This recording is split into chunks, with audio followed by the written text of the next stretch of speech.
हरे कृष्णा।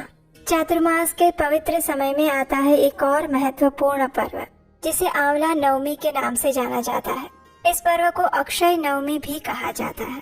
प्रत्येक वर्ष कार्तिक मास के शुक्ल पक्ष की नवमी तिथि के दिन ये अक्षय नवमी या आंवला नवमी का व्रत रखा जाता है। ऐसा कहा जाता है कि इसी दिन से सतयुग का आरंभ हुआ था और इसीलिए इसे सत्य युग आदि भी कहा जाता है। ये दिन दान, पुण्य और प्रातःकालीन स्नान के लिए अत्यंत महत्वपूर्ण बताया गया है। इस दिन किया गया कोई भी आध्यात्मिक कार्य मनुष्य को अक्षय पुण्य फल की प्राप्ति कराता है। जिस प्रकार से अक्षय तृतीया अत्यंत महत्वपूर्ण दिन होता है, उसी प्रकार से ये अक्षय नवमी यानी कि आंवला नवमी आध्यात्मिक प्रगति के लिए, साधना के लिए अत्यंत महत्वपूर्ण दिन बताया गया है। अक्षय तृतीया के दिन से त्रेता युग का आरंभ हुआ था और अक्षय नवमी के दिन से सतयुग का आरंभ हुआ था। और ऐसा ही अक्षय नवमी यानी कि आंवला नवमी का दिन बस कुछ ही दिनों में आने वाला है। तो चलिए आज की इस वीडियो में जानते हैं कि इस बार आंवला नवमी कौन से दिन आ रही है, इस दिन पूजा के शुभ मुहूर्त कौन से रहेंगे और इस विशेष दिन का क्या महत्व है।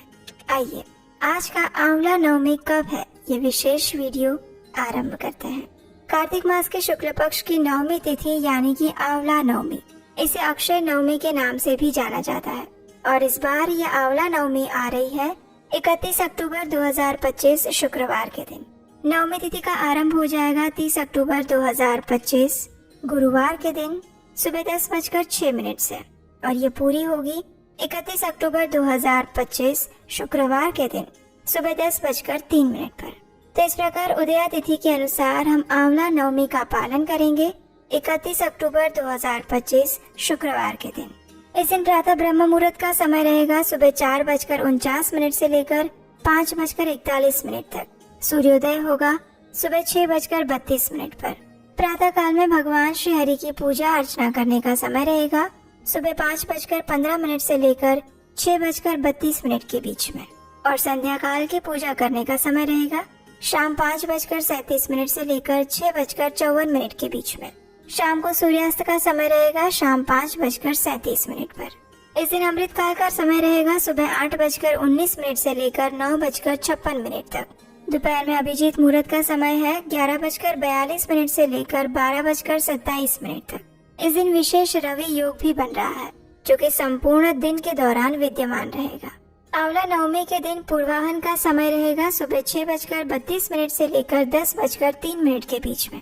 इसी समय के दौरान आप प्रातः काल में भगवान श्री हरि की पूजा अर्चना और आंवला के वृक्ष की पूजा अर्चना कर सकते हैं।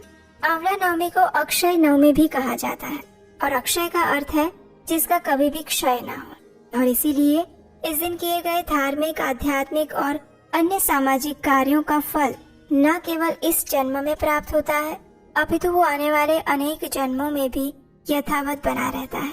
शास्त्रों का कहना है कि इसी दिन से सतयुग का आरंभ होता है और पारंपरिक रूप से इस दिन आंवले के वृक्ष की पूजा की जाती है। उसके नीचे बैठकर हरि नाम का जप और कीर्तन किया जाता है। पश्चिम बंगाल में इसी दिन को जगतधात्री पूजा के रूप में भी मनाया जाता है, जिस दिन देवी दुर्गा के जगतधात्री स्वरूप की विशेष पूजा अर्चना की जाती है।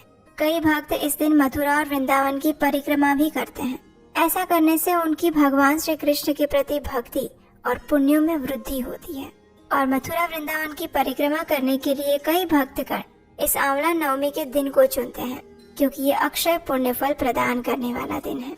तो ये थी आंवला नवमी के विषय में संपूर्ण जानकारी। हमें आशा है कि आने वाली इस आंवला नवमी या अक्षय नवमी के दिन आप पूर्ण भक्तिभाव और श्रद्धा के साथ इस व्रत का पालन करेंगे, आंवला वृक्ष की पूजा करेंगे और उसके माध्यम से भगवान श्री हरि का अर्चन करेंगे। अगर आज का ये वीडियो आपको उपयोगी लगा हो तो इसे लाइक करके शेयर कीजिए और आपके अपने चैनल उपदेश अष्टकम को सब्सक्राइब कर लीजिए, क्योंकि यहीं पर आपको मिलेंगी वैदिक शास्त्रों और पुराणों से ली गई प्रमाणभूत व्रतों की जानकारियाँ और पौराणिक कथाएं बिना किसी मिलावट के। हरे कृष्णा।